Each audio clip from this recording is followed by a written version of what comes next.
Hi guys, it is the early night of November. At this moment, in the southern sky,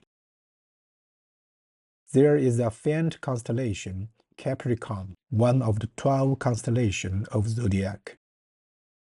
Capricorn is not only dim, but also lacks famous deep sky objects. There is only a lonely globular cluster, M30. We can try to look for it in the city.